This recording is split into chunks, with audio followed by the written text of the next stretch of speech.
Connect news media ताबीरिबसिंगबु तरामना ओक्चरी Bharat निंखा तमखिबा चही अनि सुरमी अयाम्ब निंथौ पानबा लेबाकसिंग अयेतपा लेतना भारत तिनखिरमी हैदराबाद जुनागढ़ अमदी कश्मीर की निंथौसिंगना भारत तिन्दना तोंगाना लेननबा खर होनखी अदुबु कोना मखोइसु भारत तिनबा ताखी चैरक असिदा 23 मार्च 1949 दा इखिबा चिट्ठी अमना भारत सरकार की मित्यंग मणिपुर दा चिंगसिनखी चिट्ठी असी मणिपुर की प्रजा शांति पार्टी ना भारत की प्राइम मिनिस्टर दा इरमी मसिदा मणिपुर भारत मर्जर तौबदा यानिंगदबा फोंदोक्लमी चिट्ठी असिदा इरमी मणिपुर भारत की अतोप स्टेट सिंगा बैलेंस थम्बंगमलोय फिवम असिदा मणिपुर अमदी भारत अनिमक अमन अमगी इंटरेस्ट पु ngaksabana hena phagani चिट्ठी असी की मतुंगदा मतम अदुगी होम मिनिस्टर सरदार वल्लभभाई पटेल की मित्यंग मणिपुर मर्जर दा चंखी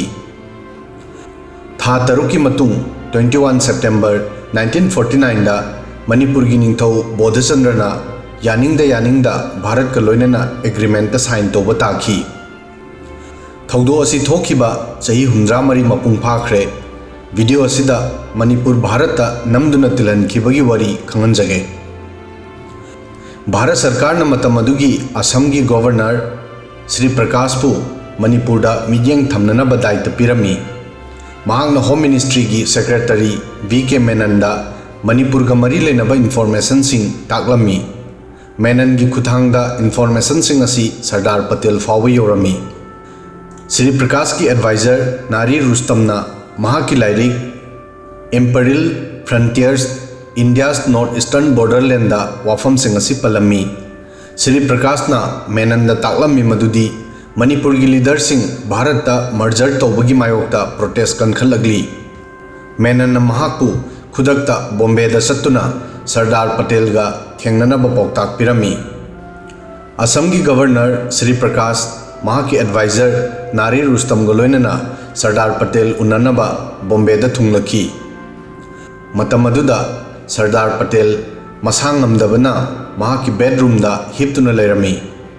पटेल न मखोय अनि की वाफम सिंह तारबा मतुंगदा सुपनगी वहंग अमा हंखी हौजिक शिलोंग दा ब्रिगेडियर अमत लेतबरा मिनिट 10 की वरी सानखिबा असिदा मणिपुर बु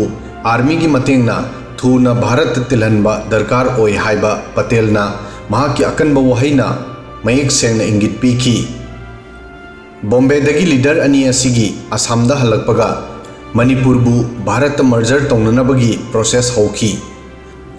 ख्वाइदगी अहानबदा रुस्तम मणिपुर की निंथौ बोधचंद्रगा थेंगननबा इम्फालदा लाखी मफम असिदा महागना मणिपुर बु भारत मर्जर की वाफम सिंह खंगनखिबदा निंथौ बोधचंद्र वखल वाखी अमदी कपखी मसिगी मतुंगदा महाराज बोधचंद्र असम की गवर्नर श्री प्रकाश का वरी साननबगी शिलोंग चटननब लेपखी निंथौ बोधचंद्रना करिगुंबा क्राइसिस की फिवमदा महाकी लेननबा शिलोंगदा पैलेस अमा सेमदुना थमलमी शिलोंगदा निंथौ बोधचंद्र अमदी असम की गवर्नर श्री प्रकाश की मरक्ता मीटिंग हौबगा निंथौ बोधचंद्र की खुद्दा मर्जर की प्रपोजल पीखी अहानबदा निंथौना महाकी मंत्री सिंह की पौताक लौदना मर्जर एग्रीमेंट साइन तौबा याखिदे अदुदगी खुदक्ता महाकी युम्बु माइकई मरी मक्ता कोइसिनदुना इंडियन आर्मी ना महाकु हाउस अरेस्ट तौखी महाकी टेलीफोन अमदी टेलीग्राफ लाइन कखी मसिदा निंथौना साइन तौबदा याखी अरोइबदा 21 सितंबर 1949 दा निंथौ बोधचंद्रना भारत का मर्जर एग्रीमेंट साइन तौनखी मसिगी मतुंगदा पार्ट सी की स्टेटस पीदुना मणिपुर चीफ कमिश्नर रूल चनहनखी 1955 ता निंथौ बोधचंद्रना लेखिद्रबा मतुंगदा मणिपुर बु यूनियन टेरिटरी ओहेनखी अदुगा 21 जनवरी 1972 दा मणिपुर सेपरेट स्टेट की स्टेटस फंखी निंथौ बोधचंद्रना भारत मर्जर तौबा करिगी पामखिद्रिबनो मसी खंगनबा खर तुंगदा चटपा ताई सोग 1954 फावदा भारत की चावरब सरुक्ता ब्रिटिशना मखोइगी रूट सिंह मपांगल कंखलहनखी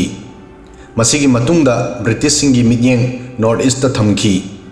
मार्च 1891 दा ब्रिटिश ऑफिसर मंगाबू मणिपुर कंगला उत्तरा ममांगदा हाटखिबगी पाव ब्रिटिश ऑफिसर सिंगी नाकता यौखिबदा ब्रिटिश सिंगना मखोई अकनब लानमीगा लोइनना कंगलादा अटैक तौखी। लान असिदा निंगथौ कुलचंद्रबू फादुना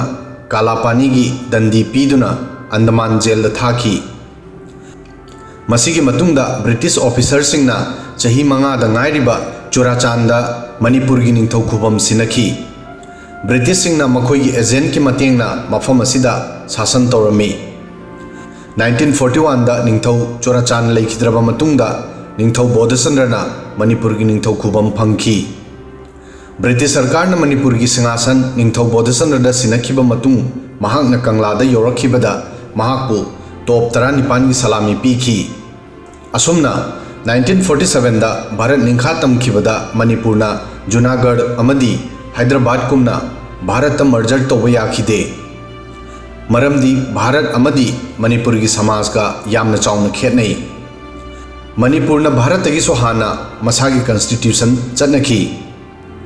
27 जून 1947 दा मणिपुरना मसागी कॉन्स्टिट्यूशन चटनब हौखी। अनौब कॉन्स्टिट्यूशन की मतुंग इन्ना 1948 ता स्टेट असिदा असेंबली इलेक्शन पांगथोखी। इलेक्शन की मतुंगदा निंगथौबू स्टेट की कॉन्स्टिट्यूशनल हेड ओहेनखी। मसिगी मताइदा मियोय तरुकना सेंबा काउंसिल ऑफ मिनिस्टर की इलेक्शन स्टेट असेंबली दा तौरमी। निंगथौ की सजेशन दा चीफ मिनिस्टर खलमी। मतम असिदा मणिपुर असेंबली की मतम चही अहुमगी ओइरमी। ओपोजिशन कांग्रेस पार्टी कॉन्स्टिट्यूशन की मायोक्ता लेरमी अमदी मणिपुर भारत तिनबगी मायोक्ता मूवमेंट तौरमी। कम्युनिस्ट पार्टी की लीडर हिजम इराबोट अमदी मणिपुर की निंगथौ बोधचंद्र मर्जर की मायोक्ता कन्ना लेपखी। मसिदा नतना सरदार वल्लभभाई पटेलना मणिपुर कसार लुसाई हिल्स अमदी त्रिपुराबु पुंदुना पूर्वांचल कौबा अनौब स्टेट अमा सेमननब होनखिबा मतमदसु इराबोट अमदी निंगथौ बोधचंद्र अनीना मसिगी कन्ना प्रोटेस्ट तौखी। वीडियो असिदा ngasi gi matang asoi fawbadang thagachari।